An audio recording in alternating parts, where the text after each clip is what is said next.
Olá, gente. Este é o Stefanadas, um programa para pensar sobre o comportamento humano, tanto individual como coletivo, e repensar aquilo que nos move e nos transforma. Eu sou o Stefano Florici, professor de Economia da Cultura da URGS. Vem Stefanar com a gente. Hoje aqui no Stefanadas a gente vai começar uma coisa diferente, uma experiência nova. Quem vai ser entrevistado sou eu. Meus amigos, o pessoal da produção, minha querida Ana, que é super minha amiga, uma verdadeira irmã e também é da produção, a minha musa inspiradora aqui do Stefanadas, todos eles há algum tempo dizem: Stefano, por que você não tenta ser entrevistado você? Ou não necessariamente entrevistado, mas um espaço que eu posso fazer comentários sobre algumas ideias que eu tenho, sobre temas que são relevantes na atualidade ou que eu acho que vale a pena eu compartilhar com vocês. Então hoje a gente vai fazer esse esquema diferente, a gente vai ter um bate-papo, eu e a Ana, onde o foco do entrevistado vou ser eu. Vamos ver como é que a gente fica nisso? Espero que vocês gostem.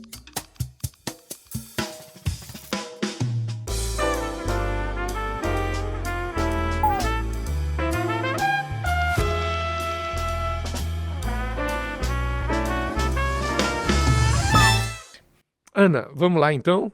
Então hoje é tudo contigo, Stefano. Tudo comigo.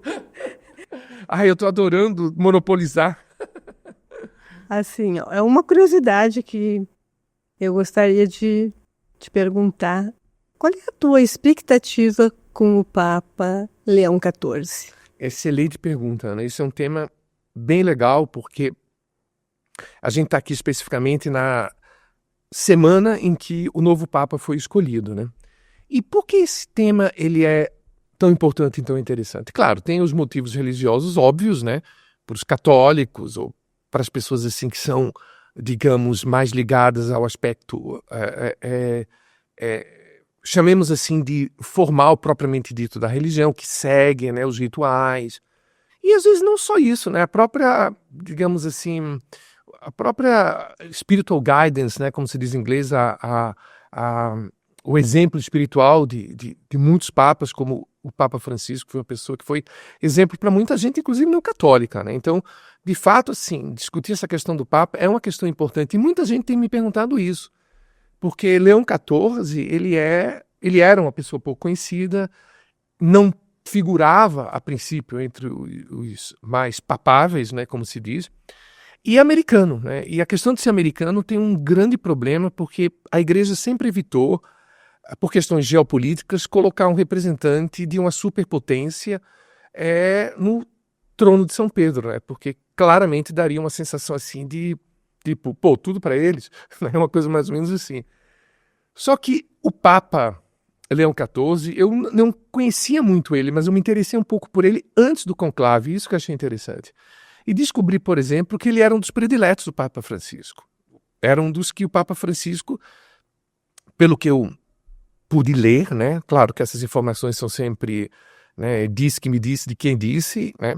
Mas que o Papa Francisco tinha já expressado que ele seria um dos que ele escolheria.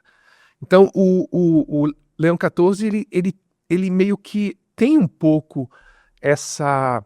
Ele herda realmente esse instinto mais missionário, pé no chão do Francisco, né?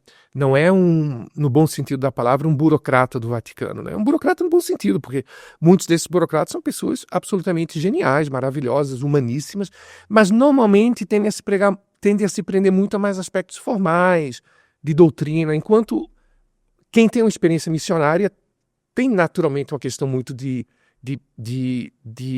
experiência com a vida dos mais necessitados.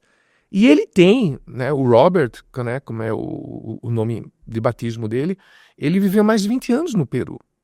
Né? Ele é cidadão peruano, inclusive, ele se naturalizou peruano, ele tem as duas cidadanias.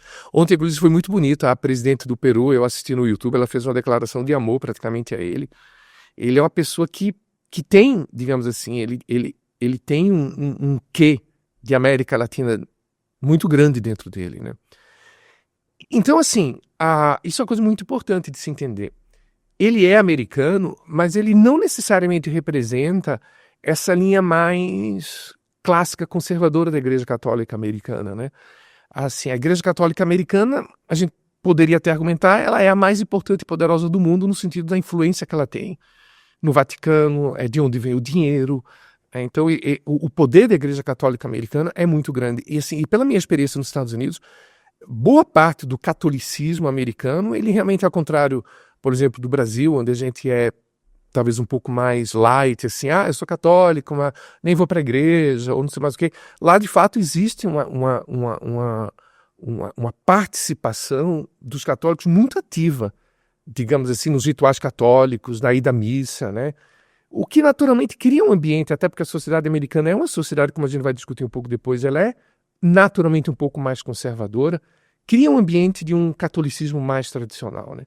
E com essa onda conservadora que a gente tem visto no mundo, que a gente vai discutir depois, crescendo muito nos últimos anos, isso naturalmente também se refletiu na Igreja Católica, né? O atual vice-presidente dos Estados Unidos, o J.D. Vance, ele é católico, ele se converteu há pouco tempo, e é um católico que segue mais a linha, digamos assim, doutrinária da Igreja, e não tanto a linha, chamemos assim, de missionária. O Biden, por exemplo, também é católico, mas ele é de outra geração, é de uma geração que já pegou um catolicismo, aquela época meio que de João 23, dessa transição de um mundo muito formal para um mundo mais ligado, né, ao pobre, ao dia a dia, ao cotidiano. Eu não quero de forma alguma com isso dizer que o catolicismo conservador não é ligado ao pobre, não é isso. Mas ele tem uma preocupação maior com a questão doutrinária e, em certo sentido, até com a questão da busca individual pela fé, da busca individual pela transcendentalidade, pela tua relação com Deus. Enquanto que o aspecto mais missionário tem uma preocupação meio que objetiva do mundo também, tipo, né, tem pessoas que sofrem, que são abandonadas, que são desrespeitadas, que a gente tem que estar lá para dar força, para dar... Então, o Biden é de uma outra geração, e ele já é mais do tipo missionário, e o J.D. Vance representa mais essa nova geração. A Igreja Católica, ela tem sido muito dito, né? Ela está enfraquecendo aqui, enfraquecendo ali, mas não é bem assim. Por exemplo, entre os jovens ingleses do sexo masculino, ela é que tem mais crescido, em detrimento, inclusive, da Igreja Anglicana, né? E é muito interessante, porque, pelo que eu tenho acompanhado, assim, é um assunto que me interessa, não tanto pelo contexto religioso em si, apesar de que eu gosto muito também do contexto religioso, mas pelo contexto, inclusive, filosófico do mundo que a gente vive hoje. A Igreja Católica, a gente precisa entender que, bem ou mal, né, e a gente está cansado de saber, né, gente, vocês não precisam me lembrar disso, que ela fez milhões de coisas horrorosas ao longo da história, a gente sabe tudo isso, mas ela também fez muita coisa interessante, né? E uma dessas coisas interessantes é que são 2000 anos que, de um jeito ou de outro, ela dá um senso de guia, né? Um senso de guiagem é ótimo, né? Estou inventando palavras de português aqui. Ela dá um senso de direcionamento para as pessoas. Ela, nessa estrutura estabelecida, você tem algo que ultrapassa o tempo. E você sente nesse algo que ultrapassa o tempo, algo, digamos, que você pode se prender.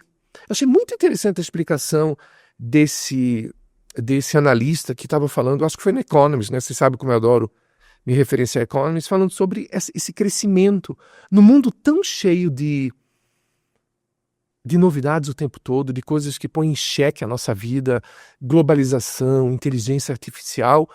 A Igreja Católica representa algo que está aí há 2000 anos.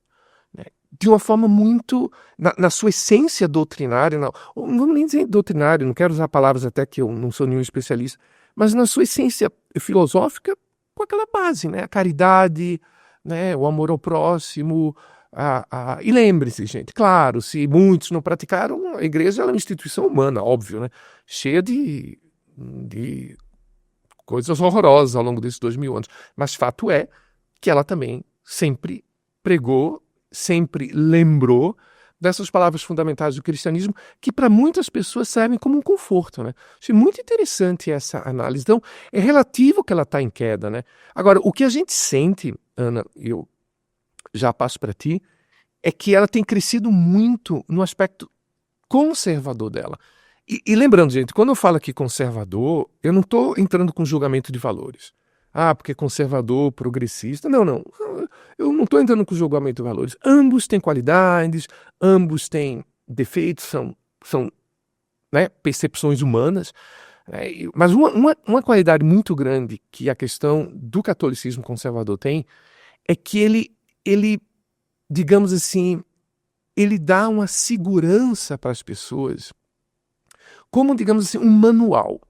Né? Um manual. Olha, siga, e é um manual que obviamente que tem sua rigidez, como todas as religiões, mas ele não é tão assim, me permitam essa opinião particular, não tem nada de acadêmico no que eu vou dizer, ele não é tão eventualmente sufocante como pode ser em outros aspectos, ou em outras religiões, ou em outros aspectos ideológicos e filosóficos mais conservadores.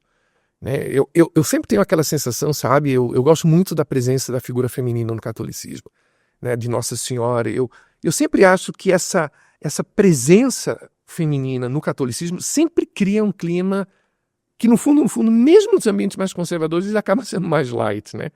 Então, acho que as pessoas buscam muito o catolicismo nesse aspecto mais conservador, porque elas não estão buscando hoje, pelo bem e pelo mal, né, o progressivismo tanto dos anos 60, em que sentido? Eu quero ajudar o mundo, eu quero fazer o mundo diferente, eu quero lutar, né? Elas estão com medo no mundo que muda a cada semana. E elas têm todo o direito de estarem com medo. Então elas estão buscando mais a segurança. Isso vem mais dessa estrutura mais conservadora e menos o aspecto vou mudar o mundo. Ao contrário, eles não querem mudar o mundo. Porque a mudança tem um componente de medo. Tem um componente de medo, exatamente. Exato. E da geração progressista dos anos 60 para cá, o mundo mudou muito, né? Então, e muito rápido, né? Então é natural que as pessoas estejam com medo, né? Mas então, só para passar para a sua pergunta, o que é que eu quis dizer com tudo isso? Nesse primeiro aspecto aqui da nossa conversa sobre o Papa. Ele não é o típico cardeal americano que a gente imaginaria mais ligado a esse aspecto mais doutrinário, conservador. Ele tem uma enorme, como é que se diz, experiência missionária na América Latina. Então, nesse sentido, ele é muito mais parecido com Francisco. E mais duas coisas que eu queria acrescentar, até porque a gente tem outras coisas legais para falar, e eu quero, obviamente, ouvir sua pergunta, é que, sendo moderado, né, ele vai ter a chance, não sei se ele vai exercer, mas ele vai ter a chance de exercer um papel muito em falta no mundo de hoje, né? Que são de pessoas que estão dispostas a ouvir os dois lados, né? E eu não digo só dentro do universo da Igreja Católica, assim, repito, o Papa, ele tem um potencial que Francisco soube usar muito bem, de ser a grande autoridade moral do planeta, no sentido, aquilo que em inglês se diz soft power, né? Que é o poder suave, que é o poder, assim, de você chegar para um Putin da vida, para um Trump e dizer, gente, vamos com calma, as coisas não são assim. E essas pessoas, bem ou mal, ouvirem, ou pelo menos, assim, entenderem que é uma pessoa que eles precisam respeitar. Ele era respeitado. Ele era respeitado. Faz muita diferença ser respeitado. Muita diferença. E com esse respeito, ele tem autoridade moral para defender as pessoas que não eram defendidas por ninguém. Eu acho que o Robert, ele tem chance de fazer isso. Ele é um moderado, ele é uma pessoa que... O Leão XIV, né? Robert, a minha intimidade.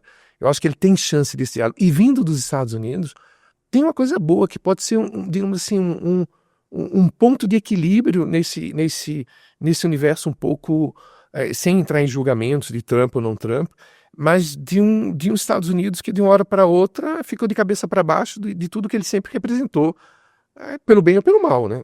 Tem coisas, por exemplo, que o mundo do Trump faz hoje, que muitos da esquerda tradicional brasileira ou mundial, né, fariam igual, né? Por exemplo, tarifas, quer dizer, não é uma coisa... Hoje o mundo está muito complicado de ser entendido simplesmente como esquerda e direita, ele está bem enrolado, né? Mas o fato é que os Estados Unidos ficaram de cabeça para baixo, né? Os europeus estão desesperados com esse abandono que os Estados Unidos, tá? Então, ter um Papa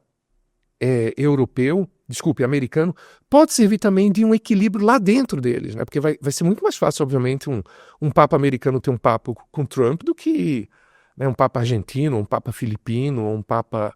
que o meu candidato, inclusive, era um cardeal filipino. Mas, enfim, querida, diga lá a sua pergunta. Sabe como eu gosto de falar, né? Não, é que quando você estava falando, assim, de que ele é amoroso, que era uma opção, né, do Papa Francisco, o que eu queria te perguntar, assim, o que encantou o mundo foi o acolhimento que o Papa Francisco deu. Ele acolhia a todos, não tinha preconceitos. Tu enxerga essas qualidades no novo Papa, no Papa?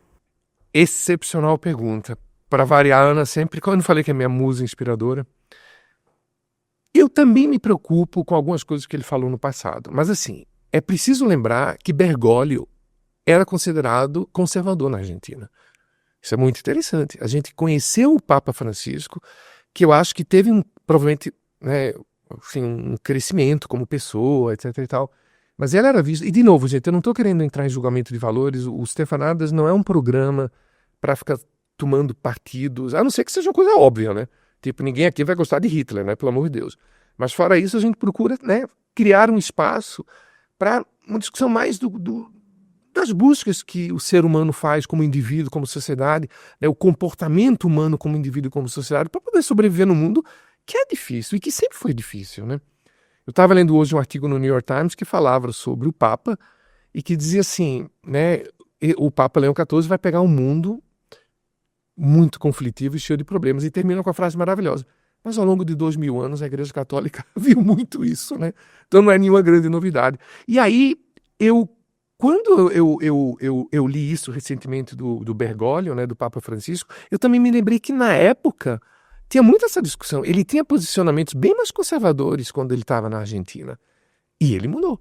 Então, tem um dizer no Vaticano, né, que é uma bem legal: quem entra papa no conclave sai cardeal, né? Porque nunca o favorito ganha, né? E todo papa, normalmente, quando vira papa, ele... O próprio Bento XVI, o Ratzinger, ele era incrivelmente conservador. Ele era na verdade, ele era a voz poderosa do período de João Paulo II, né? Um super inteligente, incrivelmente culto, falava não sei quantas línguas, mas ele era uma voz... E ele se tornou... É claro que não um papa como o Papa Francisco, tão progressista, mas ele amansou muito as colocações dele como papa. Então eu tenho certeza que Robert... Porque assim, quando você não é... Por exemplo, quando você não é presidente... Você pode dizer um monte de besteira também, mas como presidente, teoricamente, você deveria diminuir um pouco as coisas que você fala, porque você já representa um grupo muito maior. Então, eu tenho esperança, sabe, Ana? Não é um novo Francisco, até porque não precisa ser um novo Francisco, né? Ele tem que dar a marca dele no mundo, né? Mas eu estou positivo. E repetindo, gente, por que é que isso me preocupa tanto, porque me importa tanto? Eu tenho uma formação católica, eu tenho um grande apreço por muito do ensinamento católico, mas eu sou uma pessoa muito eclética na minha espiritualidade, que nem você, Ana. Eu não sou necessariamente preso a nada. Mas eu digo que, no mundo onde a gente sente, como aqueles jovens ingleses, né, que buscam o catolicismo, a gente sente tanta falta de chão, né? A gente não sabe se vai ter aposentadoria, porque se o sistema previdenciário vai estar funcionando daqui a 10 anos.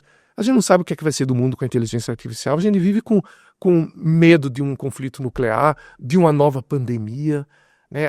O clima, né? Quer dizer, você vive num mundo que a gente não sabe o que é que vai acontecer daqui a 20, 30 anos, e que, naturalmente, como você muito bem colocou, o medo cria, né, essas mudanças criam muito medo, e no medo as pessoas têm reações, muitas vezes são agressivas, conflitivas, e uma voz de... Muito bem, se defendem. É um instinto, né, mesmo de sobrevivência. Então, uma voz moderada talvez seja... E, de novo, num lugar tão poderoso como é o trono de São Pedro, no sentido que tem o potencial, né? Não quer dizer que a pessoa, só porque está lá, é um representante, né? Como você muito bem falou, o Papa Francisco conseguiu esse gigantesco respeito porque ele realmente lutava pelas coisas que ele dizia, ele representava, você usou a palavra correta, acolhimento. E esse tipo de soft power, né, como se diz em inglês, eu não saberia nem como expressar em português. Ele é fundamental. Ele realmente é fundamental para equilibrar um pouco as coisas, né? Como você vê os valores cristãos no mundo de hoje? Ana, é uma pergunta extraordinária, assim. Como professor de Economia da Cultura, uma das grandes preocupações que eu tenho são questões relativas, de fato, à formação dos indivíduos, né? A ciência econômica é uma ciência que, essencialmente, ela se preocupa com a construção da felicidade humana. Da felicidade humana em que sentido? Em dar para as pessoas recursos nos seus comportamentos humanos, individuais e coletivos, para construírem sociedades felizes e sociedades, digamos assim, produtivas para todo mundo, né? E a ciência do bem-estar, né? Exatamente, muito bem colocado, é a ciência do bem-estar. E não tem como separar o bem-estar dos, digamos assim, dos princípios e dos paradigmas que nós, como indivíduos e como sociedade, usamos para nortear o nosso dia a dia, né? Eu sou muito fã dos valores cristãos. Agora, é claro que, assim, valores cristãos, amor, economia, né? São palavras ou expressões que são tão usadas que a gente, né, tem milhões de interpretações. Se perdem, né? Se perdem. A própria palavra amor é impressionante. Assim, quando a gente fala em amor, a primeira associação provavelmente que a maioria faz é com amor romântico, né? E não com amor ao próximo, como amor O incondicional. incondicional. Uma coisa muito bonita, Ana, que lembra que a gente teve aquela discussão que a gente teve antes, muito legal, sobre o novo Papa? Eu esqueci de dizer uma coisa que cai bem aqui. Ele teve o vice-presidente americano, eu falei para vocês, né, que ele é um católico, que segue uma linha mais conservadora. Ele fez uma publicação que entra muito no assunto que a gente vai discutir depois, dizendo que, né, o amor, ele deve ir primeiro para a tua família, depois para a tua comunidade, depois para a tua pátria. Né? Ou seja, que ele meio que... Eu não quero colocar palavras, né, na boca do vice-presidente americano, mas era uma coisa nesse sentido, que existia uma hierarquia. Você tinha que priorizar o amor para as pessoas que estão próximas de ti. Eu achei muito interessante porque o Robert, né, o atual Papa Leão XIV, na época ele replicou no Twitter que Jesus não nos ensina a ter hierarquia no amor. Que o amor não tem hierarquia. Não existe, esse vai ter que ser mais amado do que aquele. Eu achei muito interessante. Então, quando eu penso em valor cristão, gente, repito, né? Eu uso isso muito como paradigmas. Eu estou longe de... Toda vez que eu penso nessas coisas, eu penso, meu Deus, quanta coisa que eu tenho que aprender como ser humano, né? Mas pelo menos a gente tentar usar como norte, né? Então eu acho que isso acho que sintetiza bem o que é o valor cristão. Ainda bem que reconhece, pior quando a pessoa acha que já sabe tudo. Um grandíssimo amigo meu que você conhece também, eu não vou dizer o nome dele aqui porque senão ele vai morrer de vergonha. Uma vez eu falei para ele assim que, nossa, eu me sinto tão egoísta às vezes, etc. E ele disse uma coisa bem legal que me fez bem naquele dia. Que legal que você reconhece isso, Stefano, porque as pessoas mais egoístas, elas normalmente não reconhecem, né, que são egoístas, né? É boa. É boa, né? Então, eu acho assim, que se a gente entender valor cristão, vamos pegar uma coisa bem simples como essa que o Papa falou. Jesus não cria hierarquia no amor, né? Se a gente pensa nos valores cristãos, exatamente nesse sentido, eu acho que a gente vive uma crise. Eu não sou nenhum especialista, digamos assim, a princípio, digamos assim, não é que eu não deveria, eu deveria até ser um especialista, digamos assim, talvez quando a gente falasse de aspectos culturais e da influência que esses paradigmas, que no fundo fazem parte da cultura de um povo, né, influenciam, né, os processos econômicos, os processos. Então, dizer que eu também não sou um especialista pode ser falsa humildade, né? Mas assim, eu não sou um historiador, né? Adoro história, mas eu não sou um historiador. Então eu não tenho como falar de todo o passado, né? Provavelmente a gente passou períodos, né, nos últimos 2000 anos de tradição cristã que também, digamos, tiveram o que eu vou colocar agora em relação ao mundo de hoje. O que eu acho que a gente está passando no mundo de hoje é uma certa volta ao paganismo. E muitos de vocês podem estar se espantando. Nossa, parece discurso de um ultraconservador católico, o que quer que seja, né? Porque as pessoas, digamos assim, não estão seguindo uma religião, etc e tal. Claro que pode ter esse sentido, mas não é esse sentido que eu estou querendo dar. Eu recentemente li um artigo muito interessante de um professor de filosofia de Yale, que foi professor de filosofia de Yale, que é o David Brooke, que escreve inclusive no New York Times, que é uma pessoa que tem uma... Eu gosto muito do que ele escreve, porque eu sinto nele um moderado, e eu me considero, sabe, não moderado. Eu acho que a gente tem muito que aprender tanto com progressistas, quanto com conservadores, com todo mundo, né? Que nem você sempre fala para mim, você me inspira muito com as coisas que você diz, a gente tem que ter coração aberto quando a gente chega para os outros, né? Porque a gente tem sempre o que aprender, né? Inclusive aprender o que a gente não tem que aprender, né? Tipo, não, isso aqui realmente eu não preciso, né? E aí ele fala uma coisa interessante, ele fala que ele sente que ele está entrando num século pagão. E aí eu me interessei, o que é que ele quer dizer com pagão? E aí o sentido dele pagão é muito interessante, ele volta ao mundo clássico, né? Ao mundo greco-romano, particularmente, e ele faz uma análise vamos dizer assim, crítica. Ele chama, inclusive ele cita Tom Holland, que é um autor muito famoso de classicismo, principalmente romano, que eu gosto muito, e que Tom Holland diz assim, que de tanto estudar o Império Romano, de tanto escrever sobre o Império Romano, diz que às vezes teve uma vez que ele teve assim um ataque de depressão, diz assim, meu Deus, assim, ou seja, existiu realmente um mundo, e esse mundo é muito mais regra do que exceção, onde um César matava centenas de milhares de pessoas e tudo isso era super normal, ou seja, a sociedade via, claro que havia pessoas muito bem elaboradas e, né, pessoas incríveis de espíritos iluminados e de inteligências acima da média, existiram sempre em qualquer ambiente, né? Quando Júlio César, numa das suas campanhas na Gália, dizimou não sei quantas pessoas naquelas batalhas, né? Se eu não me engano foi Cícero, posso estar errado, mas foi Cícero no Senado que disse uma frase incrível, né? Que, provavelmente pela primeira vez na história, Cícero disse, ele deveria ser julgado por crimes contra a humanidade. Quer dizer, você imaginar isso naquela época, tanto que Cícero cortaram a língua dele, né?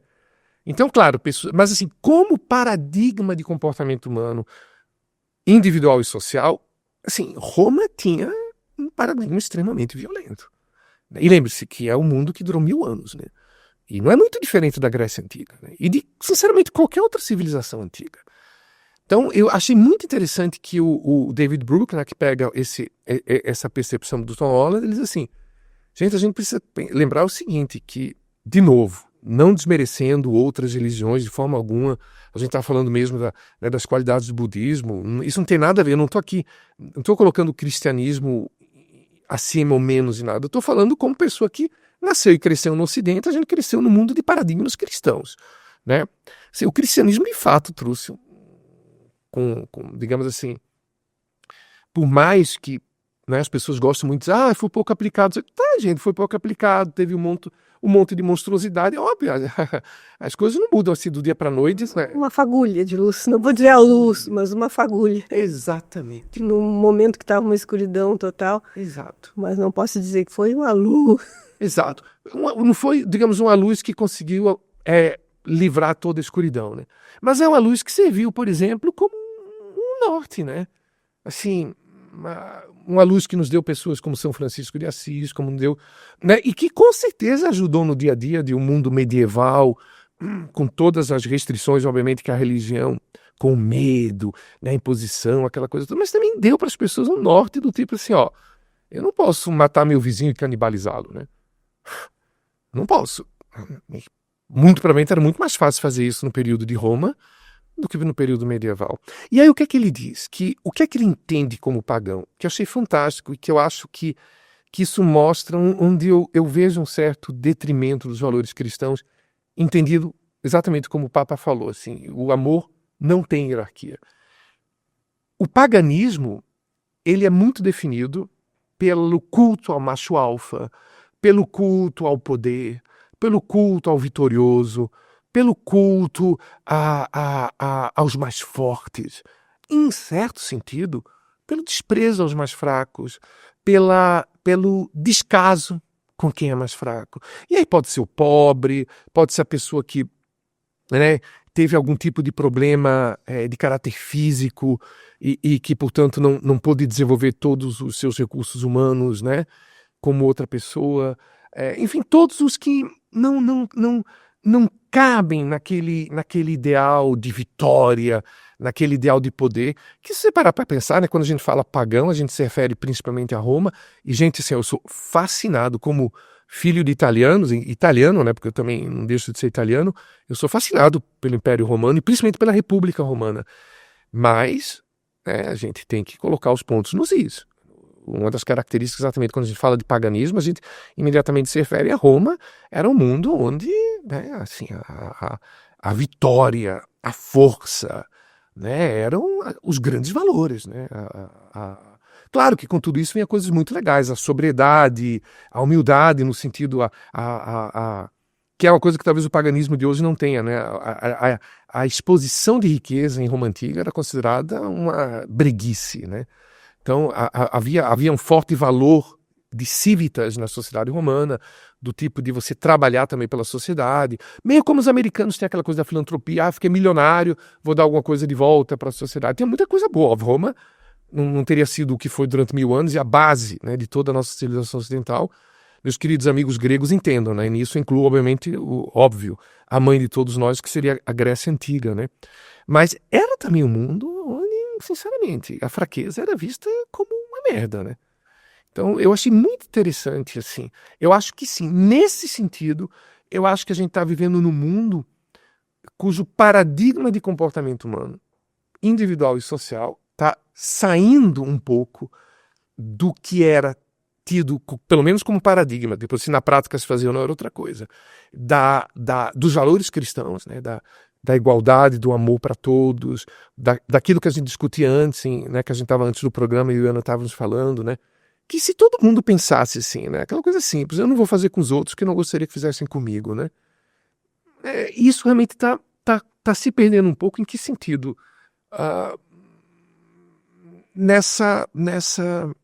Nesse culto realmente a essa energia meio alfa, sabe? Essa energia. Então, sim, Ana, eu acho que a gente não está exatamente no melhor dos mundos para os valores cristãos, sabe? E aí é interessante, só para complementar, estou pensando agora, né? Filosofando junto com o nosso querido público, junto contigo, o quanto, por exemplo, tu vê que uma das reservas que eu tenho, eu acho que tem uma coisa muito bonita também nesses aspectos um pouco mais conservadores do catolicismo, que é a volta à questão digamos assim, que expressão eu poderia usar? Não é o cuidar de si mesmo, que sentido, assim, de prestar atenção na maneira como você se comporta, né? Ele foca talvez menos na questão de eu vou atuar no mundo para tornar o mundo mais justo, não sei mais o que e tal, e mais naquela coisa assim, mas eu estou sendo um cidadão honesto, eu estou sendo né, um pai de família correto, eu estou sendo uma mãe boa, eu estou sendo um filho que honra os pais. É um universo que, para nós, uma geração que cresceu, a gente vai falar disso daqui a pouco, cresceu num universo completamente ditado pelo liberalismo do iluminismo, pode parecer muito estranho, pode parecer uma retrógrada volta ao mundo onde as mulheres, os homossexuais, os transgêneros, as pessoas de diferentes raças não tinham as mesmas liberdades e os mesmos direitos do que digamos assim, do que os privilegiados, né? Vamos dizer assim. Mas não necessariamente é isso. É perfeitamente possível, boa parte disso, a gente conseguir separar. E eu acho que é importante, como moderados, Ana, a gente ter essa inteligência, sabe? De conseguir fazer essa separação. É compreensível que no mundo onde, assim, boa parte das nossas estruturas estão se perdendo no caos, né?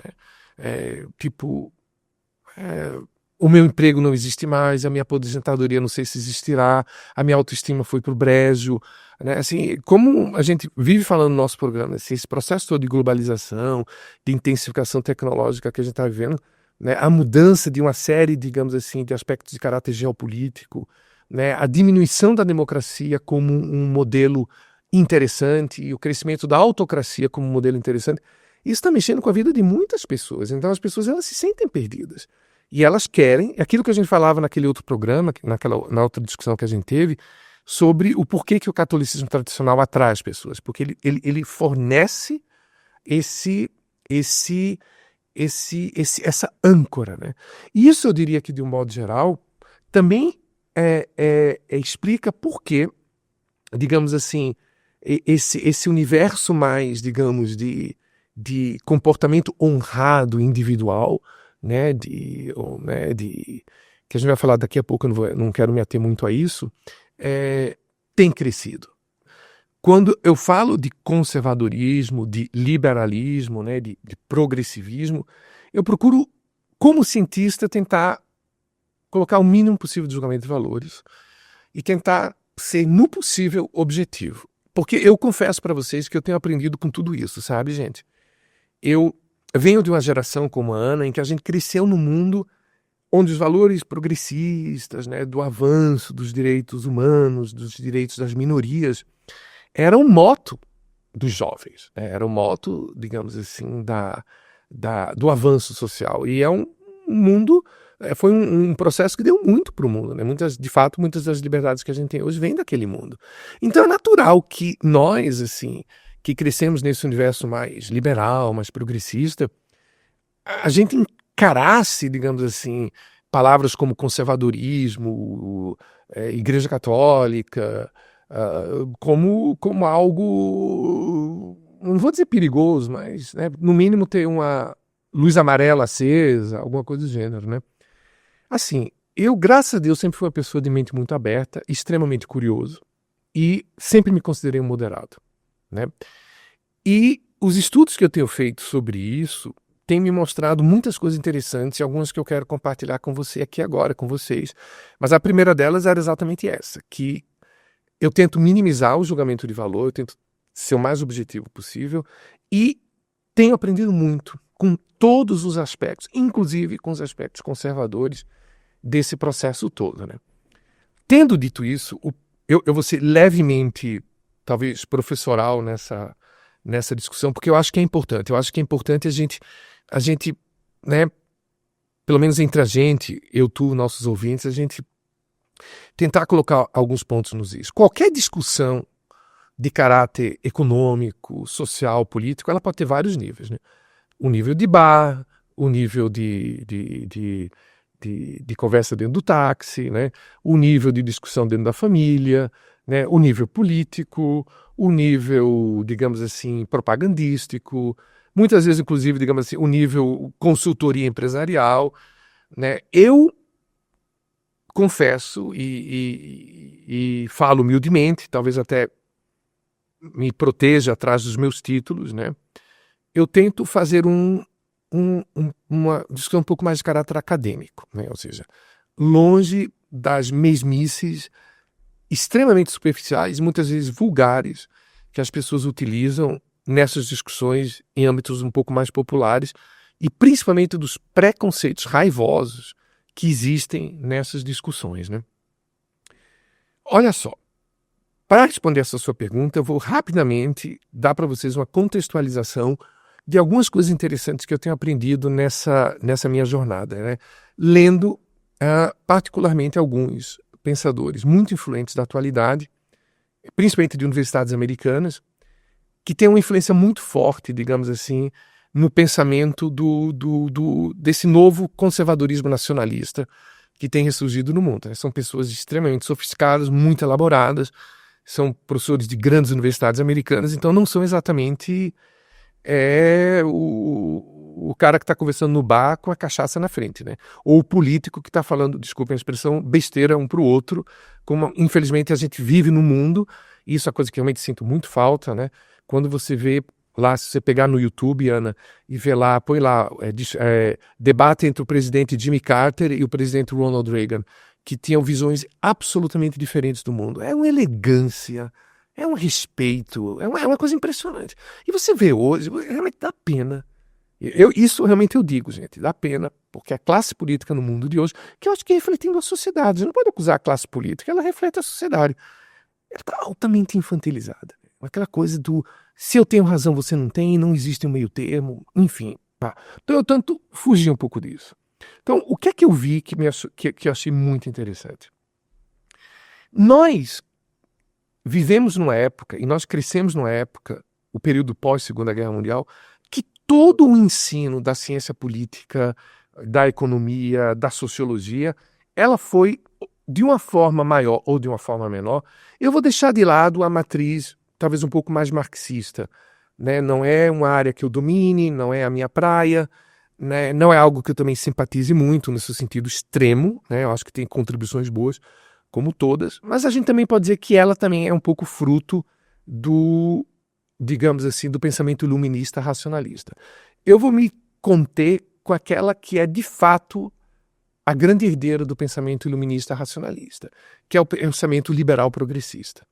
A gente viveu no mundo e cresceu sem perceber nos nossos livros de história, né, nos nossos livros na escola, na universidade, quase como um status quo, não quase como não, um status quo completamente determinístico em cima do paradigma iluminista. E eu nunca tinha percebido isso. Eu nunca tinha me dado conta disso. Qual é o paradigma iluminista que é a base do liberalismo, né, que dominou o mundo no período do pós-guerra e que formou a nossa geração? E que eu confesso ainda hoje para vocês, já adiantando, que o meu espírito liberal é tão forte que, por mais que eu aprenda com outras coisinhas, um marxismozinho assim, um conservadorismo legal lá, eu acabo sempre, no fundo, me sentindo liberal progressista, né? Qual é a essência do liberalismo iluminista, né? A base está nos princípios do iluminismo. Quais são eles? Todo ser humano é capaz de usar de forma inteligente e livre o seu raciocínio lógico. E utilizando o seu raciocínio lógico, ele é capaz de chegar tranquilamente em considerações a respeito do que é melhor para ele e, no sentido mais amplo, de considerações que provavelmente ele irá compartilhar com todos os outros seres humanos de certos valores que são universais, né? Os direitos humanos, o direito ao livre-arbítrio, enfim, não importa exatamente não vamos entrar em detalhes assim, direitos humanos, livre-arbítrio, mas a ideia do iluminismo é de que o raciocínio humano, ele é disponível a todos nós, ele é sofisticado, a ponto de que ele nos livra da necessidade de ter qualquer vínculo no sentido obrigatório com o passado. Tipo, você não é obrigado a ter o passado. Você pode ter o presente, novo, lindo e iluminado, porque o teu raciocínio permite isso. E todos nós humanos temos acesso a esse raciocínio. E todo poder político, todo poder coletivo, ele emana do indivíduo racional autorizando esse poder político a exercer seu poder. Ou seja, essencialmente, só existe poder político por uma autorização do indivíduo racional. Quando a gente ouve assim, e principalmente nós que crescemos exatamente nessa doutrina, e que eu confesso que é uma doutrina que, no fundo, está tão no meu DNA que eu não vou soltá-la tão cedo, parece, meu Deus, mas é lindo, é maravilhoso, etc. e tal. Mas quando você começa a ler, né, assim, sobre o conservadorismo, eu sou uma pessoa muito conservadora em alguns aspectos bem interessantes que eu nunca tinha me dado conta. Falando com meu querido amigo Sérgio, a gente descobriu isso, assim. Eu me considero muito um conservador naquele sentido clássico anglo-saxão de certas questões, tipo, eu gosto de instituições, né, eu gosto do sistema, né. Veja que é uma característica tanto da extrema esquerda como da extrema direita, querem destruir o sistema, né. Eu gosto do sistema, eu gosto das instituições, eu acho que os processos evolutivos, eles tendem a ser muito melhores do que os processos revolucionários, eles dão tempo para a sociedade amadurecer. É claro que, né, quando a gente é uma minoria, eu como homossexual sei bem disso, a gente quer que certos processos sejam artificialmente acelerados, né? E eu não vou entrar na contextualização se eles podem ou não ser. O próprio pensamento conservador inglês clássico, ele permite perfeitamente esses mecanismos de correção com o tempo, né? De novo, eu não sou nenhum especialista nisso, não vou entrar no caso. Mas em que sentido eu sempre me senti um pouco conservador? Eu sempre tive medo de gente que grita muito, sabe? Seja na direita, seja na esquerda. Eu sou uma pessoa que, de novo, não é questão de ser bom ou ruim, sou eu.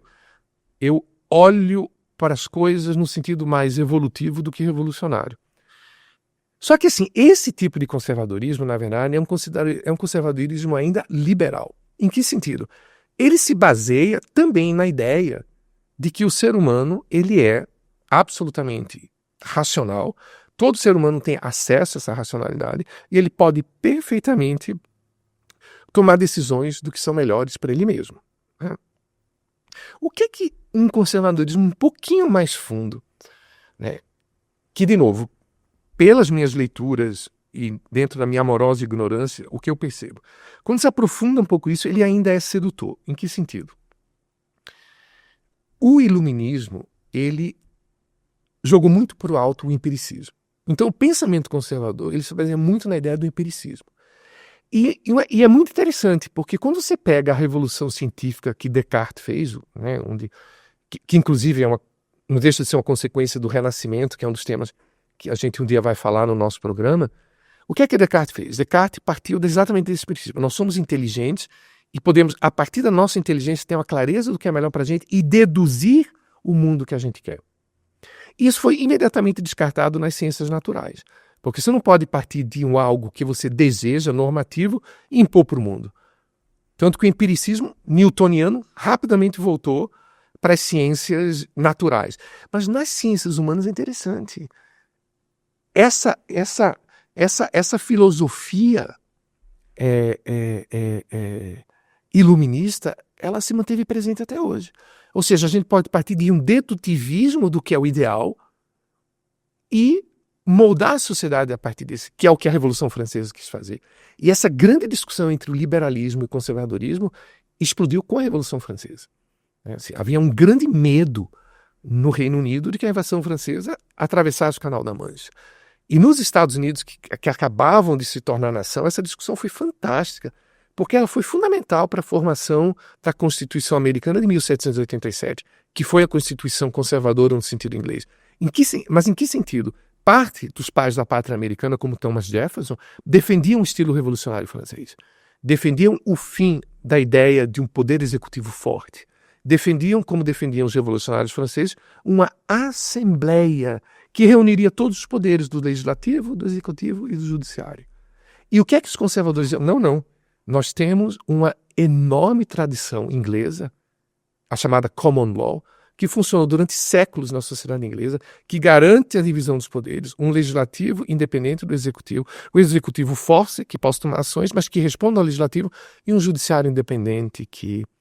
E isso me chamou muita atenção, porque isso que eu defendo tanto, que é uma essência do conservadorismo, não do liberalismo. Olha só que interessante. Agora, o que eu acho interessante, que eu critico meus amigos conservadores, é que essa defesa que eles faziam do judiciário independente, que colocava limites nas eventuais maluquices do legislativo, literalmente tem textos de Hamilton falando explicitamente sobre isso, hoje eles usam o contrário, né? Tipo, o judiciário está avançando onde ele não deve, né? Está fazendo ativismo. Isso nos Estados Unidos, não é só no Brasil. Nos Estados Unidos essa discussão é, inclusive, muito mais forte. E não entro nos méritos. Eu acho que, repito, eu não quero entrar nos méritos, mas eu senti uma coisa meio de o feitiço virou contra o feiticeiro. E aí o que é que eu percebi, Ana, assim, nessa questão toda? O conservadorismo, no seu sentido elegante da palavra, ele se baseia na ideia de que você não pode abrir mão do empiricismo. Você não tem como abrir mão de milhares de anos de história, em que naturalmente, até por um processo, são palavras minhas, de um processo de seleção natural, a sociedade chegou em alguns equilíbrios, de repente, baseado em alguma ideia que, por mais sedutora seja, coloque tudo de cabeça para baixo, como foi, por exemplo, a Revolução Francesa. Claro que, naturalmente, eu, na hora, usaria como contra-argumento a famosa expressão budista do caminho do meio. Né? Nem tanto, nem tão pouco. Né? Assim, e aí eu junto isso com o ressurgimento no mundo, digamos, das religiões monoteístas. Isso vale para o judaísmo, vale para o islamismo e vale particularmente para o cristianismo, do ressurgimento intenso dos aspectos mais conservadores dessas religiões. Porque elas entram exatamente dentro dessa filosofia mais conservadora, que, para o mundo ocidental, o que é que essa filosofia diz? Não, cada cultura, cada lugar do planeta tem a sua estrutura, o seu passado empírico para analisar. O passado empírico do Ocidente, e particularmente do Ocidente anglo-saxão, é um passado empírico cristão, baseado na Bíblia. E esse é um ponto que para mim é muito delicado. Eu não entraria em discussão, porque eu tenho muito que pesquisar ainda para entender melhor isso. É claro que a minha reação como liberal é uma reação de medo, né? Mas que assim, quando você começa a perceber, você vê que é uma coisa mais sutil, pelo menos nos altos níveis da discussão e do pensamento. Não estou dizendo depois no nível, às vezes, dos excessos das religiões ultraconservadoras e que podem trazer tanto sofrimento para certas pessoas, né? Mas é interessante que o conservadorismo ocidental, essa defesa toda desse cristianismo mais doutrinário, mais estruturado, vem muito como uma resposta, né, digamos assim, a um mundo extremamente liberal que jogou para o alto todo o empiricismo social, ou seja, o que é do passado, por definição, é uma merda, né? E que nós temos que criar esse mundo novo, revolucionário, de liberdades e de direitos. Então, para fechar sua pergunta, né? Porque essa é uma discussão, gente, assim, isso é uma coisa que eu vou querer trazer muito no nosso programa, sempre procurando ter equilíbrio, né? Sempre procurando entender que todos têm coisas interessantíssimas e inteligentes para dizer, né? Que o Stefanades não é um programa feito para tomar frentes, digamos assim, superficiais. A gente toma frentes, assim, claro, ninguém aqui vai ficar defendendo Hitler, Stalin, Nero, óbvio, né? Mas a gente parte do princípio de que todos os humanos têm algo bom para dizer.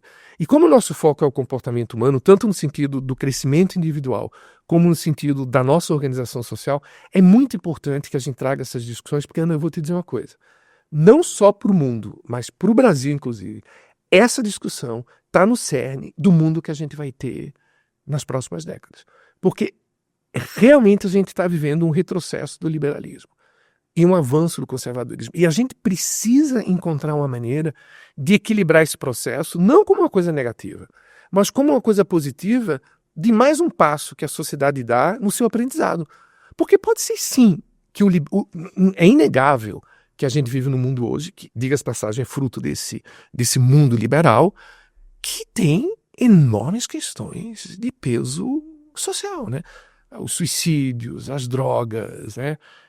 Fica parecendo um mega discurso conservador, né, gente? Mas, de novo, eu acho que a gente se colocar nos pés dos dois lados é importante, porque é muito provável que a humanidade ela evolua com esses aprendizados que formam um pêndulo, às vezes vão mais para cá, para lá. E para nós, que crescemos numa geração extremamente progressista, ou pelo menos o paradigma era progressista, é muito estranho, de repente, ver que existem outros paradigmas e que esses outros paradigmas não têm necessariamente só coisas ruins, do nosso ponto de vista. E é importante que eles também entendam do outro lado, ou que, do nosso ponto de vista mais progressista, que às vezes é o que eu sinto um pouco de peso quando eu leio essa literatura, que é o mesmo peso também quando eu leio uma literatura muito mais liberal, que ataca o conservadorismo de uma forma às vezes que eu acho exagerada. Eu não vejo que também no conservadorismo exista o que é que eu tô...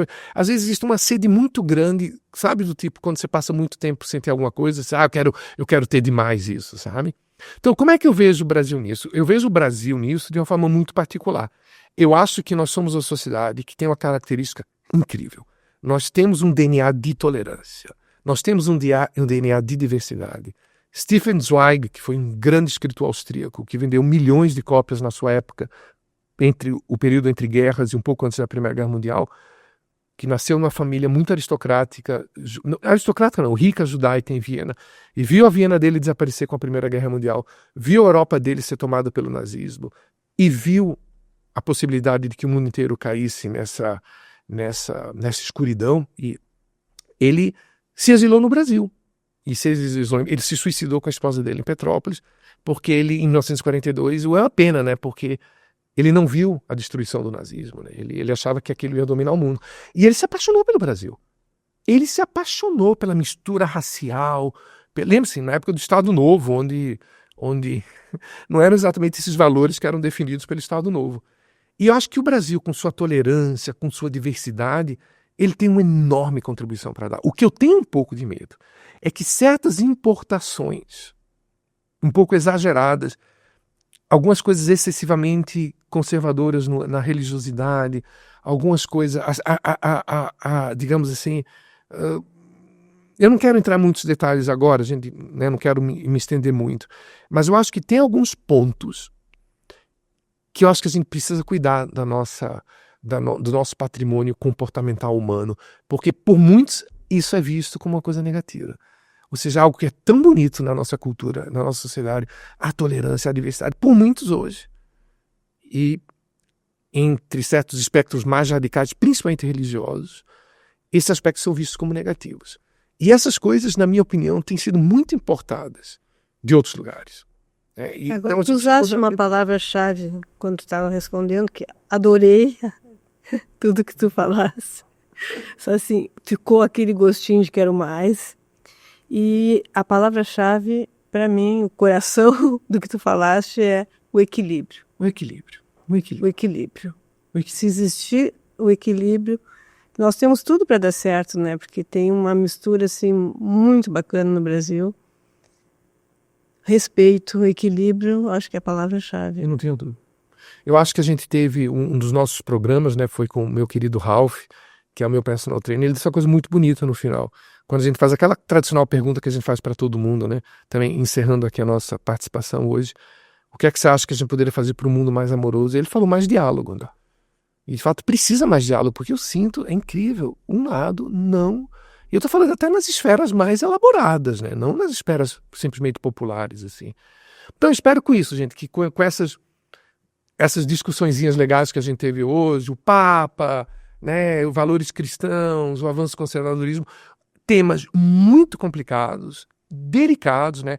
Os Stefanadas têm um DNA claramente progressista e humano no sentido de que a gente é inclusivista, mas a gente, acima de tudo, quer conhecer, quer aprender, porque o comportamento humano, os recursos que a gente usa para lidar com a vida, ou seja, o comportamento humano está sempre em evolução e a gente tem tudo que aprender.